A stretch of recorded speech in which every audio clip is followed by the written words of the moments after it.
You guys hear about the Paramount settlement? I actually think in a lot of ways this is scarier than the big beautiful bill because it signifies that law is no longer a tool that can be used against the federal government. Like we're just past that point. Like it's no longer capable of meaningfully restricting. Yeah, everyone's falling in line. Paramount's giving Trump, how much? How much? $16 million, so Trump will drop a lawsuit. The lawsuit being, of course, the claim that they deceptively edited their interview with Kamala Harris to make her look better than she was. And then they released the full unedited interview, and it turns out all she did was blow her nose or whatever. So essentially, Trump sued them for giving an interview to his political opponent, and they paid. They didn't even want it to go to court. They fell in line. Cowards. Yeah, it's actually really bad. I mean, the precedent set here essentially is like, yeah, no, like never give media attention to a political enemy of Trump, because if you do, Trump could sue you and you'll just pay. It's agreed to pay the Paramount, that's the company that owns CBS and also the show 60 Minutes. It's agreed to pay $16 million to settle a lawsuit brought by President Trump.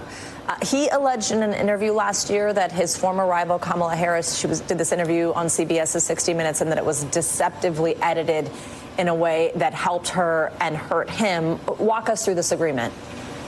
Well, the bottom line is independent legal experts say that the White House, the president, really did not have a case here.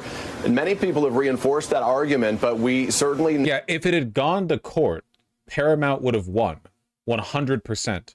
The reason Paramount folded is because they knew that Trump could retaliate against their news, or the news organization broadly, if he lost in court. Like, the threat wasn't really Trump winning the lawsuit. The threat was him using the power of the presidency to crush them, which he could have done without any legal restraints.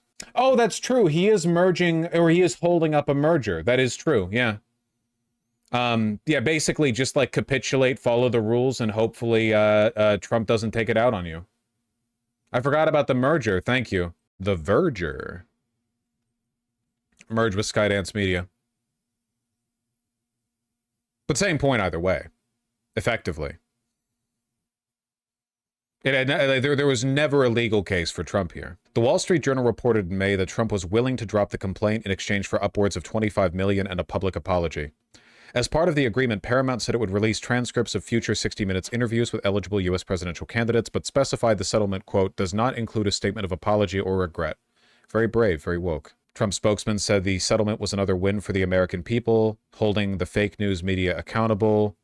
CBS and Paramount Global realized the strength of this historic case and had no choice but to settle.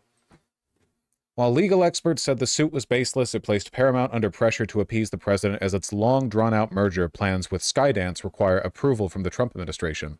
In a statement seen by CNN, Paramount said that, quote, this lawsuit is completely separate from and unrelated to the Skydance transaction and the FCC approval process, and that it will, quote, abide by the legal process to defend our case. Yep. So the Trump administration can sue anyone, any company they like, and basically win every time. Because even if there's no basis to the lawsuit, you just compel a settlement. You make people fall in line, which is optically good for you, because you don't want to deal with the Trump administration you over all the time. Why haven't they sued Hassan or Twitch then? Because Hassan is a single streamer, not a massive, like, multinational media conglomerate. And as for Twitch, Twitch is owned by Amazon, and Jeff Bezos is an ally of Trump. Why on earth would, okay, hold on a second. Hassan isn't that big of a threat to the presidential administration. We're talking about, like suing Disney. Or yeah, like Paramount, CBS, shit like that, okay? Not like individual nobodies. Hassan, like, okay, entertaining the hypothetical, Hassan is in a position where the legal proceedings could end up benefiting from him because he's small enough that the attention he would get by being directly targeted by the presidency would be worth the money it would cost to fight the ongoing lawsuit. Like, Hassan could sustain a multi-year lawsuit, which he would win. He would win the case. Like, it would cost millions, but he would win. But he would make millions being the target. That math doesn't really work out for Paramount or for Disney or for any comparably large company. where the real threat is like a long-term suppression by the state. And he wouldn't do it to Twitch because Amazon is on the side of the, Trump administration. AMC now warns moviegoers to expect 25 to 30 minutes of ads and trailers. Good Lord. Whatever. I kind of like them. I don't care. It's the only time I get served ads. It's the only time I learn anything's coming out. People are just going to show up more late, but they get paid for the ad space anyway. This is such an American thing. Yeah, movie theaters aren't doing too great. Doesn't it establish precedent for future case? No, because there's no judicial precedent here. It was settled. It establishes precedent in the sense that now we know that people feel the need to fold. Could Trump maybe target Twitch instead of Hassan? Were you listening to me? Were you listening to the words? I even addressed it twice. You're killing me. Do you think Paramount would have settled if they had no pending merger? Yes. Think of all the big legal firms that capitulated and offered hundreds of millions of dollars to Trump in order to get phony lawsuits dropped.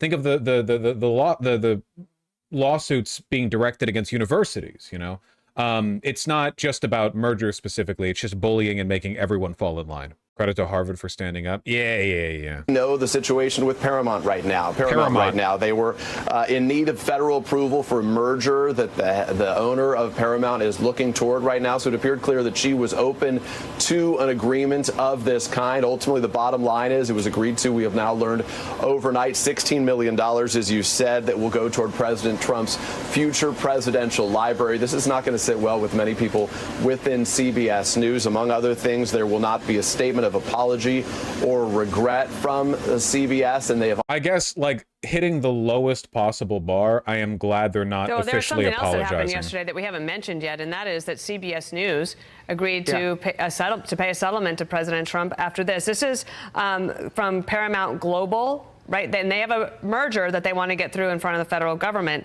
Might have led to this settlement. It says that the company has agreed that in the future, 60 Minutes will release transcripts of interviews with eligible U.S. presidential candidates after such interviews have aired, subject to redactions as required for legal or national security concerns, because this had to deal with Kamala Harris's interview with 60 Minutes and if they edited it. Okay, so here's what aired. Well, let's start with October 7. 1,200 people were massacred. 250 hostages were taken, including Americans. Women were brutally raped. And as I said then, I maintain Israel has a right to defend itself. We would. And how it does so matters. Far too many innocent Palestinians have been killed. This war has to end. And Trump and his team said, 60 Minutes by editing put his thumb on the scale right before the election. Yeah, and the fact that the only reason any of this happened, much like with the University of Pennsylvania decision, the only reason any of this happened is because President Trump was willing to go and pick a fight that few Republicans ever want to get into. And he has fought with the media every step of the way. He's not afraid of it. And this was the result of it. And I love the fact that the new rule with CBS, where they release the full unedited transcripts, is called within the building the Trump rule. And that will live on long after Trump is gone. And just a reminder of, the guy is unafraid to take on any entity that is in his way, and it winds up paying off. And it turns out that you actually can go up again. Yeah, it turns out when you're the president of the United States, you do have the power to bully corporations.